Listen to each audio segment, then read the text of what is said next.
How's everybody doing this morning?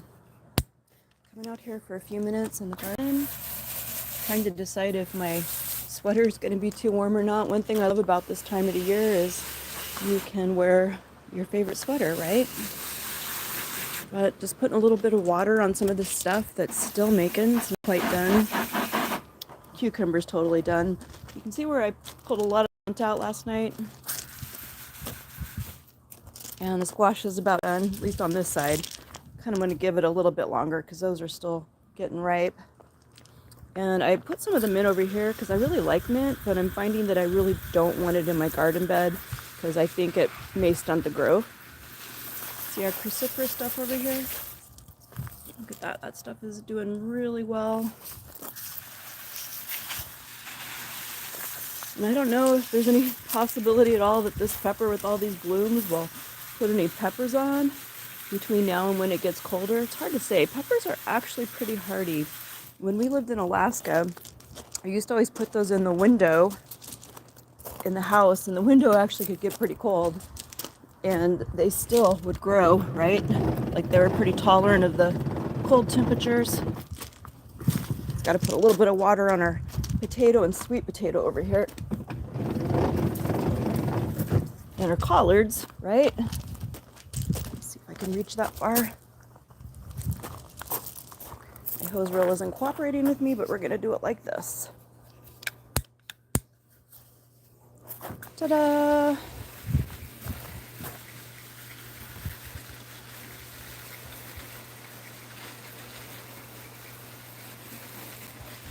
Don't need quite as much water this time of the year, right? Because it's colder, they're not using as much. But look at those potatoes going in that bucket.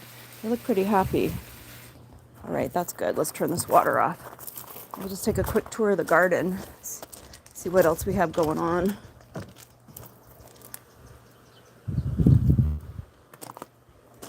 Let's look at the kumquat.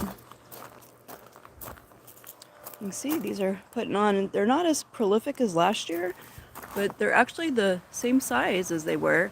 So that's pretty awesome.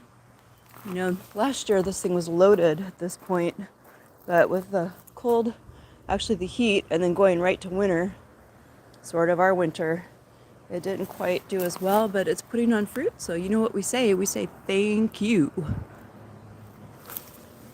And I'm pretty sure this fig is done. We harvested quite a few leaves for tea.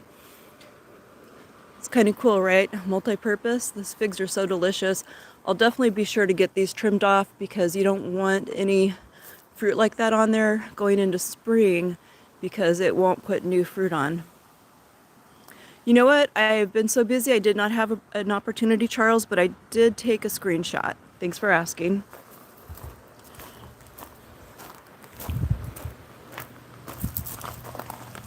And here's a grapefruit. They're getting a little less green. Oh yeah, no worries. I'm very interested, Charles. I just honestly haven't had an opportunity. I spent most of my evening harvesting mint, and then I have a lot of work to do with that still. Look at this grapefruit. This tree is definitely the gift that keeps on giving.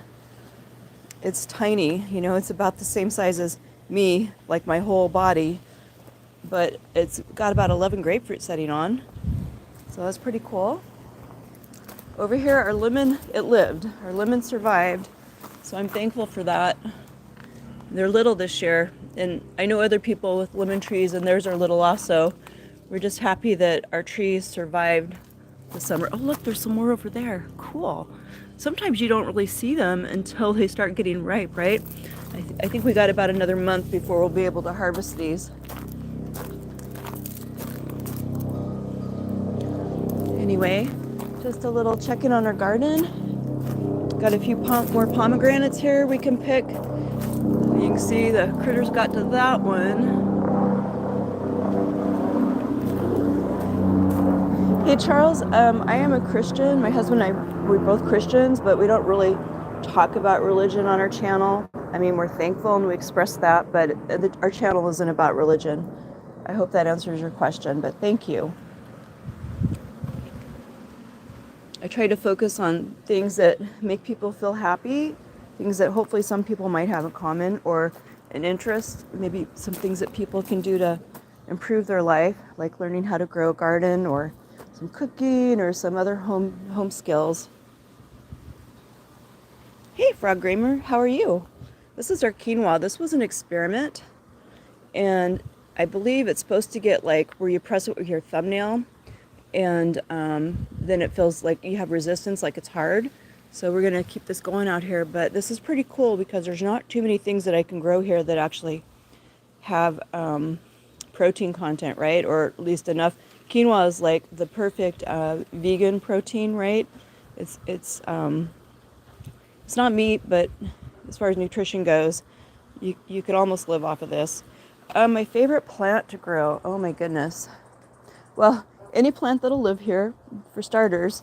I definitely love the squash. The squash does really well here. I love herbs. Herbs are like my favorite. This Anna apple tree is wonderful. It sets on apples early in the season, and that's nice because once it gets hot, you pretty much have to get the fruit off the tree or it'll stress the tree. I love all kinds of lettuces like kale, spinach. I love cruciferous, but I've learned you pretty much have to learn to love whatever you can grow in your climate because that definitely plays a role in it. These eggplant is really easy to grow in the desert. So thanks for asking, Frog Gamer. Do you have any favorite plants you like to grow?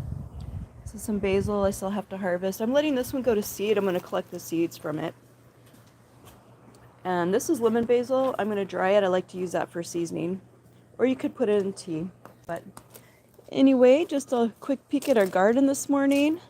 I hope everybody has a blessed day today. Thanks for joining me.